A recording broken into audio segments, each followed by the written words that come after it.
بسم اللہ الرحمن الرحیم۔ السلام علیکم ناظرین، بحر علم میں خوش آمدید۔ ہمارے ساتھ ہمارے معزز عالم دین آغا غلام رضا روحانی موجود ہیں۔ ابھی وہ بحر قرآن میں اور انہوں نے قرآن کی آیت کی تلاوت کی کہ یا ایھا الذین آمنوا اطیعوا اللہ واطیعوا الرسول واولی الامر منکم۔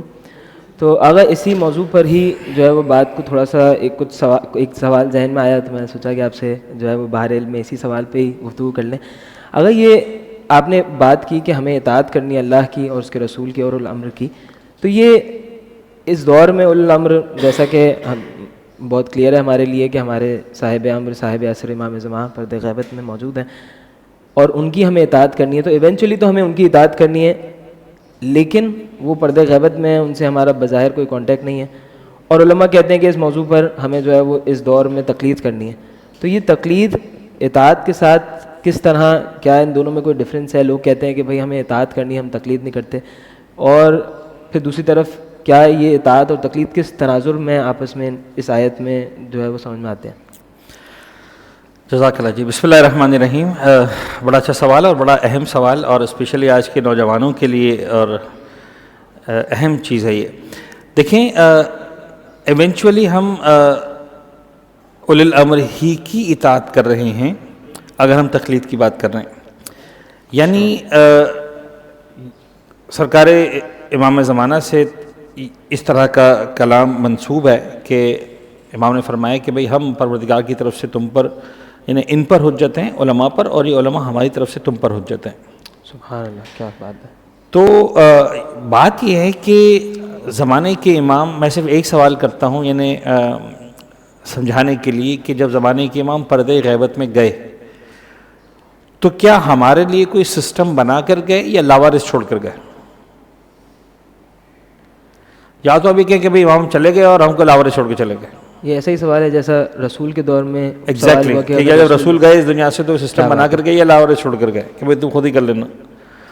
تو یقیناً ہم اس بات پہ بلیو کرتے ہیں کہ پیغمبر زمانے کے امام جب پردہ غیبت میں گئے ہیں تو ہمیں جو ہے وہ لاوارث چھوڑ کر نہیں گئے۔ اس میں کوئی شک نہیں ہے کہ یہ مشکلات کا دور ہے، ٹھیک ہے، لیکن لاوارث چھوڑ کر نہیں گئے۔ امام نے فرمایا فرجعوا فیہا الی روات احادیثنا، ان سے رجوع کرو جو ہمارے احادیث، ہمارے فرامین تمہارے سامنے بیان کریں۔ میں ایک بات بڑی کلیئر کروں آپ کے سامنے کہ جو توضیح مسائل ہمارے سامنے آتی ہے، actually it's nothing but the احادیث ائمہ۔ ہاں، یہ اور بات ہے کہ یہ ایک ریفریزڈ فارم کے اندر ہمارے سامنے آتی ہیں، وہ ان تمام احادیث کے خلاصے کو ڈسکس کرنے کے بعد، اس کے مفاہیم کو لینے کے بعد، اس کو سمجھنے کے بعد، ائمہ طاہرین کے بیانات کو دیکھنے کے بعد، قرآن کی آیات کو، پھر جو مزید دوسرے دلائل ہیں علوم اصول فقہ وغیرہ کے اندر، اس کے بعد جن نتائج پر پہنچتے ہیں جو یقیناً اہل بیت اطہار کی تعلیمات سے، ان کی حدیث سے لیے گئے، وہ ہمارے سامنے پیش کرتے ہیں۔ آپ کے سامنے ضروری ہے کہ وہ ایک ایک جگہ پر حدیث پیش کریں کہ صاحب یہ برتن اگر فرض کر لیں نجس ہو گیا تو اس کو پاک کرنے کے لیے امام نے فلاں مقام پر حدیث فرمائی ہے، ایسی فرض کریں 50 حدیثیں ہیں، تو تمام حدیثوں کا خلاصہ کہ بھئی اگر پیشاب سے نجس ہوا تو اس طرح سے پاک کرنا ہے، کسی اور نجاست سے خون سے نجس ہوا اس طرح سے پاک کرنا ہے، یہ ساری چیزیں، وضو کیسے کرنا ہے، غسل کیسے کرنا ہے، نماز کیسے پڑھنی ہے، روزے کے احکامات کیا ہے، تو یہ سب زمانے کے امام نے ہم کو گویا ان کے حوالے کیا ہے۔ اور تقلید، ایک بات یاد رکھیے گا، ایک سسٹم کا نام ہے، وہ سسٹم ایسا نہیں ہے کہ زمانے کے امام سے ایک پیرالل سسٹم ہے، لیکن بہرحال یہ وہ سسٹم ہے جس کو اہل بیت اطہار نے، زمانے کے امام نے، ائمہ طاہرین نے، خود پیغمبر اکرم نے انڈورس کیا ہے۔ اسپیسیفکلی وہ تقلید کی بات نہیں کر رہا ہوں۔ مثلا ایک چھوٹی سی بات میں آپ کو بتاؤں، آپ نے یہ بات یقیناً سنی ہے، تاریخ اسلام میں، تاریخ عرب میں، تاریخ مکہ و مدینہ میں اس بات کو ڈسکس کیا گیا ہے کہ جب اللہ کے رسول مکہ مکرمہ میں تھے، اہل مدینہ آئے اور آپ کہا کہ بھئی یا رسول اللہ، جب وہ ہجرت سے پہلے، کہ بھئی آپ کسی کو بھیجیں جو ہمیں دین سکھائے، اور ہجرت سے 1 سال پہلے پیغمبر اکرم نے حضرت مصعب بن عمیر کو بھیجا باقاعدہ کہ آپ جائیں وہاں جا کر جو ہے وہ دین پھیلائیں، تو ابھی تو پورا قرآن نازل نہیں ہوا، صحیح ہے، آدھا قرآن بھی شاید بڑی مشکل سے نازل ہوا، تو حضرت مصعب کو ابھی روزے واجب نہیں ہوئے، ابھی زکوٰۃ واجب نہیں ہوئی، بہت سارے احکامات واجب نہیں ہوئے، تو حضرت مصعب کیا دین سکھائیں گے؟ لیکن بھیج دیا نا۔ اور اہل مدینہ نے جو دین سیکھا وہ کس سے سیکھا؟ حضرت مصعب سے۔ تو یہ کیا تھا؟ یہ اطاعت تھی۔ کیوں حضرت مصعب کی بات ایکسیپٹ تھی؟ اس لیے کہ پیغمبر اکرم کی طرف سے جو انڈورسمنٹ تھا۔ تو سسٹم یہ ہے کہ دنیا میں جہاں پر رسول کی اطاعت کرنی ہے، اولی الامر کی اطاعت کرنی ہے، پاسبل نہیں ہے کہ ایوری سنگل انڈیویجول پیغمبر اکرم تک پہنچ سکے یا مالا کائنات تک پہنچ سکے یا زمانے کے امام تک پہنچ سکے. جب زمانے امام انشاءاللہ ظہور بھی ہوگا تو ایز اے سسٹم مجھے یہ بات سمجھ میں آتی ہے کہ شاید پاسبل نہ ہو کہ ہر انسان کی زمانے کے امام تک رسائی ہو, اپروچ ہو. جس طرح سے پیغمبر کے زمانے میں جو اہل مدینہ تھے ان کی رسائی تھی, اہل مدینہ نہیں مل پاتے تھے.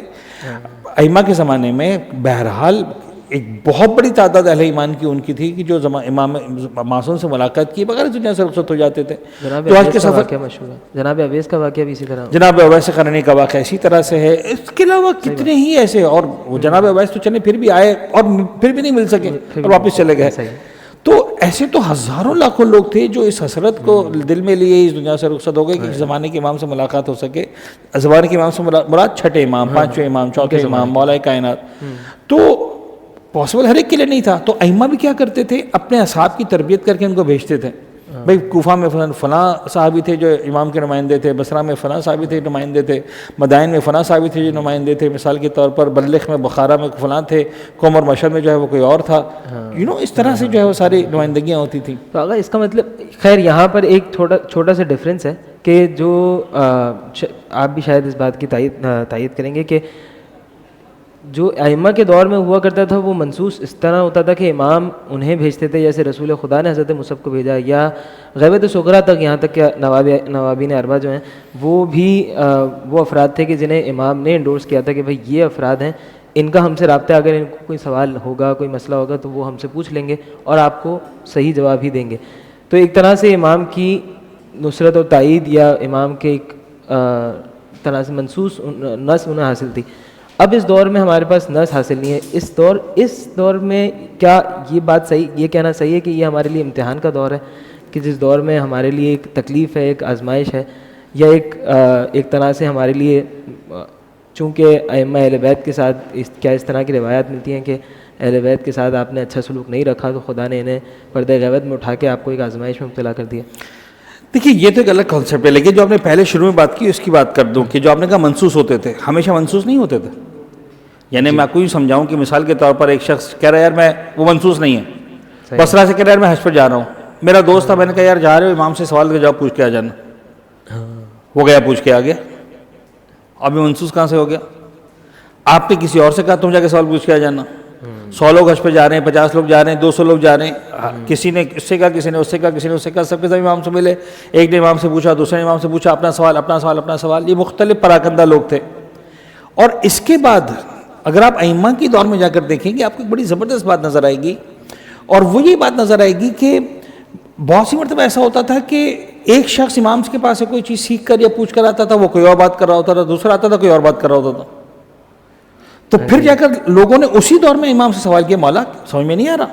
اچھا سم ٹائمز منسوس کی جو آپ بات کریں, لفظ منسوس یہاں پر صحیح نہیں ہوتا, منسوس جو ہے وہ من اللہ, وہ ائمہ کے لیے. لیکن چلیں امام نے ہاتھ رکھا ہوا ہے, اب امام ہی کی شاگرد ہیں, فرض کریں چند سال پڑھنے کے بعد, اب 100% جو بھی جس طرح سے بھی جس نے بھی سیکھا, اب وہ آتے تھے کہتے ہیں مولا آپ کا ہی ایک صحابی ہے جو ایک موضوع پر یہ والی بات کر رہا ہے, آپ ہی کا صحابی ہے اس موضوع پر دوسری بات کر رہا ہے, ہم کس کی بات مانیں؟ جی. تو جو آج تقلید کا مسئلہ ہے وہاں پر تھا اس زمانے میں, ائمہ کی موجودگی میں مسئلہ تھا. کیا بات ہے. اچھا اب اگر یہ سسٹم غلط تھا تو امام کو اسی وقت ڈانٹ دینا چاہیے تھا کہ تم سے کہا کس نے کہ ان کی مانو, ہم ہیں نا. امام نے قطعاً نہیں کہا کہ تم سے کس نے کہا. امام نے کہا اچھا, اب میں مجھے ایگزیکٹلی حدیث یاد نہیں ہے لیکن میں جو ایک انداز ہے وہ بتا رہا ہوں. مثلا امام نے کہا کہ بھائی دیکھو کہ ان میں سے جو ہے وہ کس کا حافظہ زیادہ اچھا ہے اس کی مانو, جو ہماری روایت صحیح اس کے ساتھ بیان کرنے کی صلاحیت رکھتے کہ بھائی کس کا حافظہ, یعنی اس پر بھروسہ کرو جس کا حافظہ زیادہ اچھا ہے. کس کا فہم دین زیادہ اچھا ہے اس کی مانو. کیا بات ہے. مثال کے طور پر کس کا فہم قرآن زیادہ اچھا ہے, کس کی بات قرآن سے مطابقت رکھتی ہے.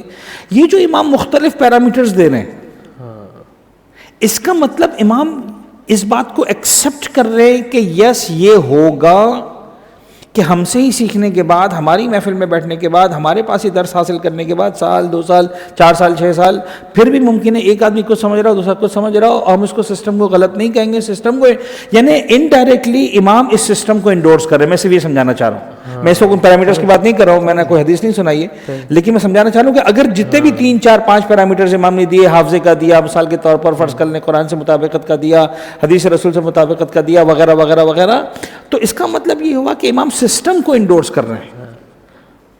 اور سسٹم کے تحت. باقی یہی بات کہ ہاں واقعاً یہ خود ہماری ایک آزمائش ہے، اس میں کوئی شک نہیں ہے کہ جو ہے وہ امام فرد غیبت میں ہے اور مشکل ترین امتحان ہے، لیکن پھر فضائل بھی اتنے ہی ہیں کہ بھائی باقی لوگوں نے تو دیکھ کر مانا تھا، تو وہ لوگوں جو مسلسل غیب کو مان رہے اور نہیں دیکھا ہے، صرف سنا ہے، کتابوں میں پڑھا ہے.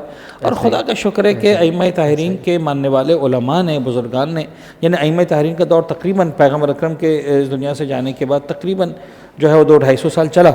پھر غیبت صغریٰ کا دور شروع ہوا اور اس کے بعد آج 1000 سے بلکہ شاید 1150 سال سے زیادہ ہو گئے کہ جو ہے وہ ہم غیبت کے دور میں زندگی گزار رہے ہیں. تو بہرحال وہ افراد، وہ شخصیات کہ جنہوں نے علوم اہل بیت کو حاصل کیا، روایات اہل بیت کو سیکھا اور اس پر زبردست محنتیں کی ہیں، اور آج ان کے ثمرات ہیں کہ دنیا میں بہرحال تشیع ایک زبردست انداز سے قائم ہے. اس میں یہ بات میں ضرور کہوں گا کہ جو سب سے بڑا کردار ادا کیا ہے اس تشیع کی بقا میں، وہ سرکار سید الشہداء کی عزاداری ہے. اور جس انداز سے امام حسین کے بعد چوتھے امام سے لے کر اور باقی ائمہ نے، بلکہ روایت تو پیغمبر اکرم سے ہی ملتی ہیں، لیکن اس انداز سے عزاداری آف کورس یہی تھی جب تک سرکار سید الشہداء قید حیات میں تھے. جام شہادت نوش کرنے کے بعد جس انداز سے یہ معاملات بتائے گئے، سکھائے گئے، سمجھائے گئے، جس طرح سے عزاداری کو پروموٹ کیا گیا، اور اس کے بعد ان علماء نے جس انداز سے عزاداری کو پروموٹ کیا، تو الحمدللہ. لیکن بہرحال خدا سے دعا ہے کہ پروردگار زمانے کے امام کو اس نے ظہور عنایت فرمائے انشاءاللہ، اور ہم ان کے دور کی دعا کے ساتھ جو ہے وہ ہم اس پروگرام کا باقاعدہ اختتام کرتے ہیں. انشاءاللہ کل اگلے سیشن میں پھر ملاقات ہوتی ہے. تب تک کے لیے التماس دعا، اپنا خیال رکھیے گا. وآخر دعوانا ان الحمد للہ رب العالمین.